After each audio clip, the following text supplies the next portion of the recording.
일반 초등학교로 보내면 영어 배운 거를 다 잊어버리지 않아요. 맞아요. 다 잊어버리세요. 이 배운 것이 너무 아깝다고 생각을 하시는 거예요.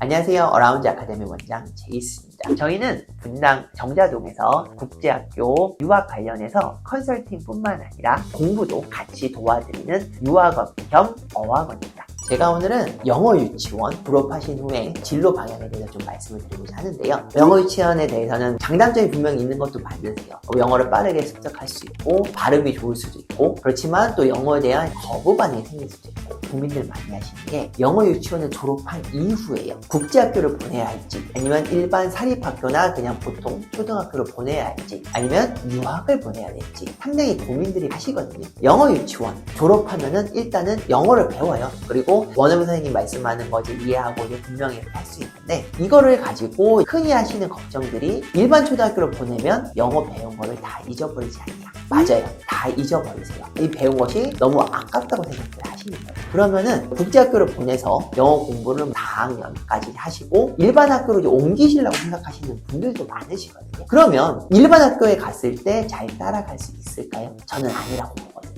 이게 정말 짧은 기간인데 국어 부분이 상당히 딸리게 돼요. 어렸을 때 이렇게 보낸 것이 막상 대학교 가기 위해서 수능을 보거나 이랬을 시에는 언어 영역에서 점수가 잘 안 나오는 경우들이 상당히 많으세요. 진짜 케이스를 많이 보았기 때문에 이제 말씀을 드리는 거예요. 그러면은 이거에 대해서 좀 더 말씀을 드려볼게요. 영어 유치원을 졸업을 하셨어요. 그때가 되게 중요하세요. 정하셔야 돼요. 나는 자녀를 유학을 계속 보내겠다. 대학교도 미국으로 보내겠다. 그러면 어때요? 당연히 국제학교를 가셔야 돼요. 국제학교를 다니시다가 초등학교 한 6학년에 중학교 될 때 보딩스쿨 가시고 그렇게 해서 계속 유학을 진행하시면 되시고요. 만약에 그냥 영어 공부만 좀 하겠다. 그러면은 2학년 정도까지 다니시는데 계속적으로 한국 선생님이랑 돌아갈 학교의 공부를 계속적으로 해주셔야 돼요. 국제학교랑 일반 학교랑은 상당히 차이가 많으세요. 그러니까 국영수를 사교육으로 안 하는 부분을 계속 메꿔야 돼요. 그러다 보니 어때요? 학생의 입장에선 상당히 힘들 수 있죠. 왜냐면 국제학교는 국제학교 공부를 해야 되고, 그다음에 한국학교는 한국학교 공부를 따로 해야 되기 때문에. 그러다 보니 학생은 굉장히 피곤해하고 공부에 흥미를 잃어가는 경우도 있고요. 이런 경우가 상당히 많으세요.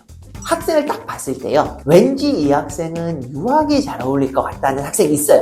그런 거를 빨리 캐치를 하셔야 돼요. 부모님은 자기의 알기 때문에 잘 보이지가 않아요. 근데 저처럼 이제 전문가 같은 경우는 지금 유학을 빨리 보내세요. 아니면 국제학교가 더 맞으신 것 같아요. 이런 것들을 제가 보고 말씀을 드릴 수가 있거든요. 영어 유치원 가시기 전부터 저한테 여쭤보시는 분들도 상당히 많으세요. 왜냐면 오셨을 때 바로 1년 계획을 세워드리는 게 아니라 대학교, 대학원, 박사, 직업 구하실 수 있는 까지 보거든요. 그 학생의 성향도 되게 중요한데요. 분명히 부모님의 경제적인 부분도 되게 중요하단 말이에요. 유학이 싸지 않습니다. 다 아시겠지만 굉장히 비싸고 국제학교도 싸지 않아요. 그렇기 때문에 만약에 국제학교를 다니다가 일반 학교를 옮겼다, 특히 사춘기 때 옮겼을 때는 학생은 굉장히 혼란스럽고, 일단은 시설적인 면에서 너무 다르다 보니까 적응이 안 되는 거예요. 그리고 공부적으로는 아시겠지만 국제학교보다는 한국학교가 훨씬 어렵습니다. 수학도 그렇고 이 모든 면에서 영어는 더 잘할 수 있겠지만 국제학교에서 배우는 영어, 내 생각을 말하는 영어가 아니라 지문을 외워야 되는 수능식 내신 이런 영어이다 보니 적응이 되지 않았던 거예요. 그러다 보니 학생이 공부에 흥미를 잃게 되고 대학을 진학을 포기하고 뭐 이런 식으로 되는 경우들이 굉장히 많거든요. 그렇기 때문에 국제학교를 보낸다 만다는 굉장히 중요한 결정이세요. 끝까지 책임질 수 있으시고 학비를 이제 책임질 수 있다고 생각이 드실 경우에만 진행을 하셔야 되고요. 섣불리 뭐 영어 공부만을 위해서 진행을 하셨을 경우에는 상당히 실패할 확률이 되게 높으세요. 학교 선정부터 가장 크게는 국제학교를 보낼지 말지, 좀 더 크게는 영어 유치원을 보내야 될지 말지, 이 모든 거를 생각하시고 결정을 하시는 게 맞으세요. 학생의 미래가 달려있는 거기 때문에 학생의 성향에 맞춰서 받아가시는 게 맞으세요. 저희 학원 같은 경우는 학생들 한 명 한 명을 성향을 빠르게 파악을 하고 거기에 맞는 수업, 그리고 거기에 맞는 컨설팅, 그리고 앞으로의 직업까지 이런 것들도 다 고려를 하거든요. 왜냐면 학생들이 일반적일 수는 없어요. 학생들마다 성향이 너무나도 다르기 때문에 그런 것들을 빨리 캐치하고 학생에 맞춰서 컨설팅을 준비하는 게 상당히 중요한 점입니다. 생각을 하고 있어요. 제가 이런 것들을 다 말씀을 드리고 거기에 맞춰서 학생들이 진행할 수 있도록 도움을 드리고 있어요. 제 의견이 아니면 제 이런 정보가 유용하셨으면 구독 혹은 좋아요 부탁드립니다. 감사합니다.